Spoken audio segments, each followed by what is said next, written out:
안녕하세요, 나리아입니다.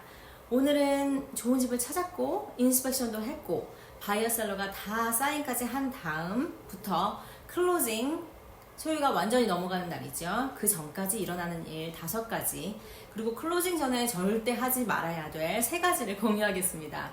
첫 번째, 계약서에 셀러와 바이어가 사인을 하자마자 바이어 변호사는 집에 대한 조사를 타이틀 컴퍼니에 주문을 합니다.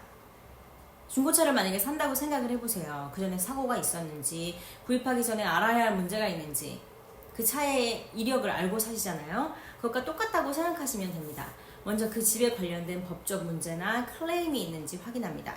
예를 들어서 셀러가 진짜로 이 집을 완전히 소유하고 있는지, 아직 모기지가 얼마인지, 집을 담보로 개인이나 타운에 어떤 빚을 지고 있는지 조사하게 되죠.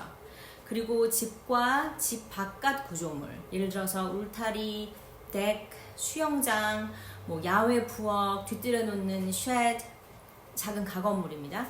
이런 것들이 타운의 허가를 받고 거기에 맞춰서 지어졌는지도 조사를 하게 됩니다. 그리고 서베이를 통해서 땅의 경계와 부동산의 정확한 위치를 확인하게 되는데요. 집이나 다른 구조물이 경계선 위에 올바르게 위치해 있는지를 확인합니다. 어떤 제한 사항이나 권리 등등이 부동산에 적용되는지도 확인하고요. 이건 나중에 건축이나 개발 계획을 하실 계획이 있으실 때 중요할 수 있습니다. 만약에 혹시 옆집의 울타리가 내 땅으로 넘어왔거나 내가 살 집의 울타리가 옆집으로 넘어간 경우는 어떻게 될까요? 클로징 하기 전에 그 이웃 사람으로부터 애피데빗, 서약서라고 하는데요. 그것을 받아서 이 문제를 해결합니다. 둘째, 감정평가. 바이어 변호사는 타이틀 설치 주문을 하고요. 대출 기관은 집에 대한 감정 평가를 주문을 합니다. 대출하는 입장에서는 자신들이 한 투자가 좋은 투자인지 확인을 해야 하기 때문에 진행하는 과정이죠. 이때 전문 감정사가 그 집을 방문해서 몇 가지 기준을 가지고 이 집의 실제 가치를 매기는데요. 보통 3개월 이내에 팔린 비슷한 집들을 비교해서 그 팔린 가격을 가지고 이 집의 밸류를 판단하게 됩니다. 방 개수, 화장실 개수, 집의 상태, 지하실이 있는지 없는지, 거라지가 몇 개인지 이런 것들을 다 따지고 비교해서 평가를 하는 것입니다. 셋째, 클로징 하기 전에 바이어가 할 일은 집 보험을 알아보셔야겠죠. 만약에 다 현찰로 사실 경우 개인의 판단이고요. 모기지를 하실 경우 100% 대출기관에서는 집 보험을 사야 하는 것이 의무입니다. 최소한 보험회사 3군데는 연락하셔서 견적을 받아보시고 어느 부분이 커버가 되는지, 그리고 가격을 비교하셔서 결정하시면 됩니다. 물 근처에 있는 범람 지역이라면 당연히 추가되는 비용이 있겠고요. 수영장이 있는 집도 더 수가가 올라갑니다. 네 번째, 이 모든 과정이 끝나면 이제 클로징할 날짜를 선택을 합니다. 바이어, 셀러, 바이어 변호사, 셀러 변호사, 타이틀 컴퍼니, 은행 변호사까지 다 맞는 날짜를 선택해야 되겠죠.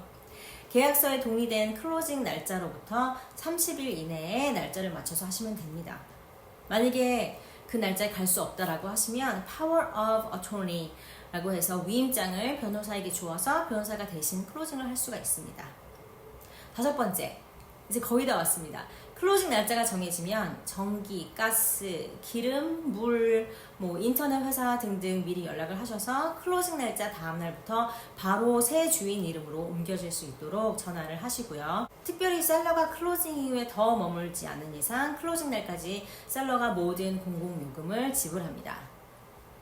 그런데 사시는 게 싱글 패밀리 하우스 집이 아니라 콘도나 코앞이라면 거기에서 요구하는 추가 서류들이 있을 거예요. 그래서 거기도 미리 연락을 하셔서 내야 되는 서류나 요구되는 것을 미리 준비하시면 되겠습니다.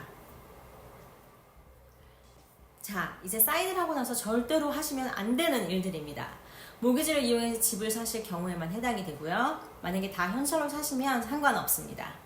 첫 번째, 자동차나 비싼 새 가구 등 큰 구매를 할부로 신용카드를 사용해서 하시면 안 됩니다. 같은 맥락으로 새로 신용카드를 열거나 대출을 받으셔도 안 됩니다. 이 2가지는 다 수입과 빚의 비율이 바뀌기 때문에 그런 거예요.